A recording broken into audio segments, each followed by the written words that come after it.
Oi, gente! Sejam bem-vindos a mais uma aula de geografia. E hoje a gente vai falar um pouquinho sobre formação da Terra, né? Vou dar início aí a uma série de aulas sobre geologia, né? Mais precisamente nessa primeira aula, a gente vai lembrar alguns conceitos que são importantes para entender a formação da Terra e entender um pouquinho, né, da existência do calor residual que vai existir ali no interior da Terra e de como esse calor, né, depois ele vai ser muito importante para outros fenômenos de interesse geológico. Então lembre-se, né, que geologia é a ciência que estuda a Terra, né? Geólogo, ele estuda as rochas, as pedras, né? Eles não gostam que fale pedra, mas para obter aí uma maior compreensão sobre, né, a estrutura, a dinâmica, a evolução, o funcionamento do nosso planeta, né? E antes de falar aqui da figura inicial que traz as correntes de convecção, né, é, vamos lembrar de algumas coisas. Para começar, né, o começo. Né? Antes de falar da Terra em si, a gente tem que pensar no começo do próprio universo. Eu tenho uma aula muito mais detalhada sobre isso, né? Só procurar aí no canal Astronomia, onde a gente vai entrar em detalhes maiores sobre, por exemplo, a teoria do Big Bang. Tá? Mas para agora eu só preciso que vocês se recordem, né, da teoria do Big Bang, que postulava, né, que toda a matéria estava acumulada num único ponto, muito quente, muito denso. Aí houve uma explosão, né, o Big Bang, e isso deu origem ao universo. Com o passar do tempo, essa matéria ela foi se aglomerando, formando nuvens, né, depois da explosão inicial aí do Big Bang. Houve a formação de nebulosas e dentro das nebulosas, né, se formam estrelas como o Sol, né? Aqui um pouquinho da evolução das estrelas, né? Então, o Sol é uma anã amarela, depois ela vai virar uma gigante vermelha e por aí vai. Mas de qualquer forma, o que eu queria dizer, né, é que para passar desse processo aí do Big Bang para a formação das nebulosas, por fim das estrelas, né, acontece um outro processo chamado de acreção, né? A acreção é o acúmulo de matéria. E esse acúmulo de matéria, né, essa concentração de matéria em alguns pontos, vai dar origem às estrelas e, por fim, né, vai dar origem ao nosso planeta. Né? No caso específico da Terra, foi uma acreção envolvendo sólidos, né, envolvendo aí asteroides de diferente massa que ficaram se chocando, batendo um no outro. E aí, né, quando aumenta, né, quando esses asteroides colidem, vai gerar um atrito, esse atrito gera calor, o calor funde essas rochas numa rocha maior, que tem mais peso gravitacional, que atrai mais coisas para si, né, formando aí o planeta. Então a origem da Terra está nesse choque, nesse atrito, né?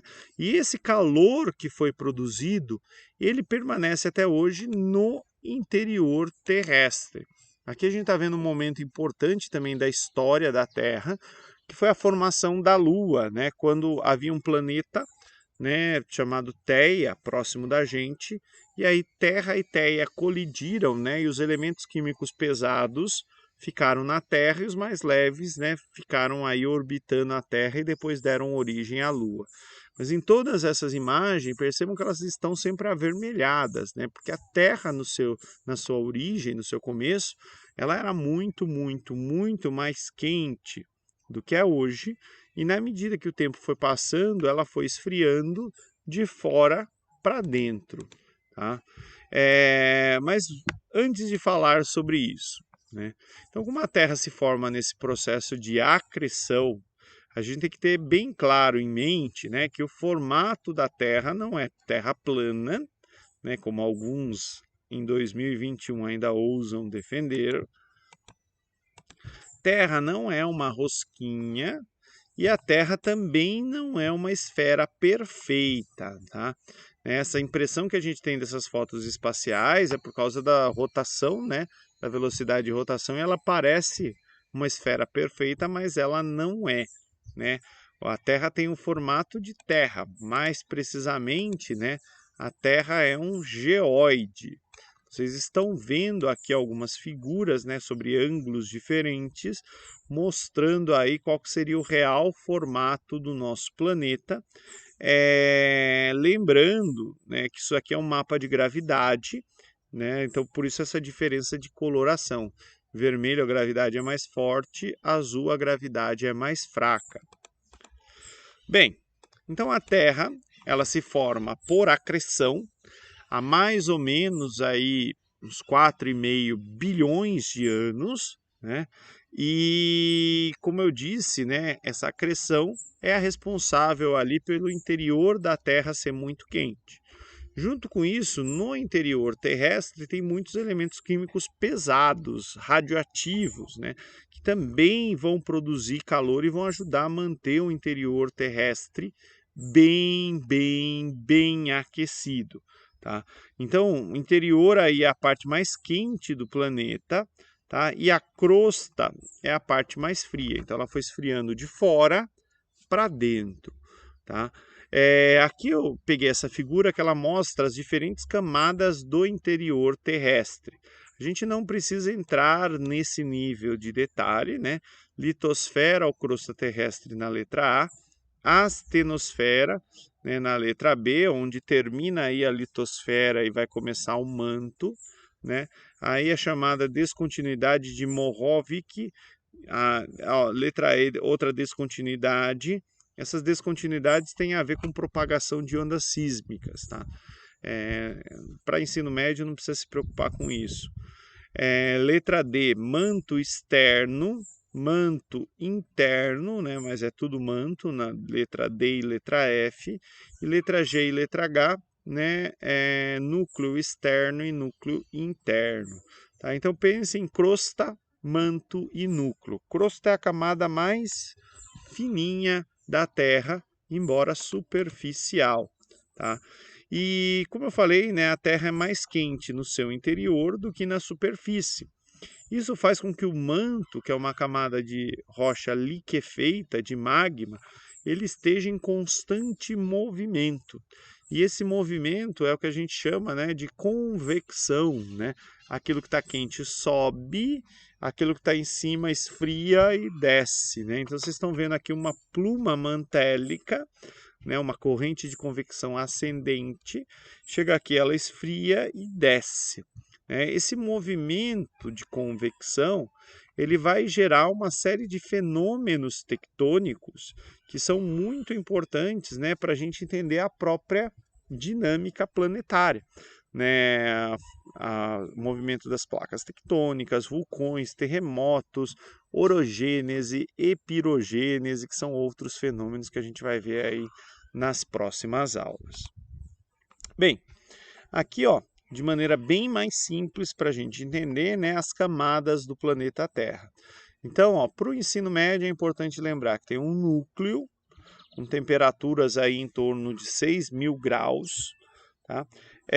O manto com temperaturas que vão aí ó, de quase 6.000 graus até 1.000 graus, né? E a crosta terrestre. Percebam como a crosta é fininha. A crosta ela tem de 10 a 100 quilômetros de espessura. Obviamente, na medida que o tempo for passando, eu estou falando de milhões ou de bilhões de anos, a Terra vai perdendo calor e a crosta vai ficando cada vez maior, né? Mas é esse movimento aqui do manto que é semelhante ao que acontece dentro de uma chaleira, né? Por isso que eu coloquei aqui a chaleira fazendo a convecção. Opa. E essa convecção, por sua vez, né, vai movimentar as placas tectônicas, né? E então eu posso pensar que há milhões ou bilhões de anos atrás a Terra tinha muito mais placas tectônicas do que tem hoje. Na medida que o tempo vai passando, ela vai se esfriando e se consolidando, mas ainda, né, tem um número significativo de placas tectônicas. E percebam, né, que a maioria dos vulcões do planeta, por exemplo, aparecem na borda dessas placas tectônicas, né? Os terremotos, eles são mais frequentes e intensos também nas bordas dessas placas tectônicas, porque é esse lugar onde tem ali, né, a possibilidade de ser uma espécie de válvula, né, onde essa pressão toda que está ali dentro tem a oportunidade de escapar de alguma forma. Aqui é uma outra, eu pus de novo a imagem de correntes de convecção, né? Só para a gente entender, ó, que quando eu estou olhando, por exemplo, aqui para o meio do Oceano Atlântico, a gente está vendo exatamente essa imagem aqui, né? Eu tenho uma corrente de convecção ascendente. Essa corrente de convecção, ela quebra, né? Ela promove a existência dessas bordas, né? Dessa separação das duas placas, uma está indo numa direção, outra está indo na outra, né, seguindo aí a tendência do movimento, e em outras partes a gente vai ter choque de placas tectônicas, né, uma placa se chocando com a outra, né, daí uma vai por baixo, a outra vai por cima, e a que vai por baixo ela vai sendo destruída, né, já que ela vai entrando aqui ó, no manto, né, e vai sendo dissolvida novamente. Bem, gente, era isso que eu tinha para falar agora. Muito obrigado pela atenção de todos. Tchau, tchau!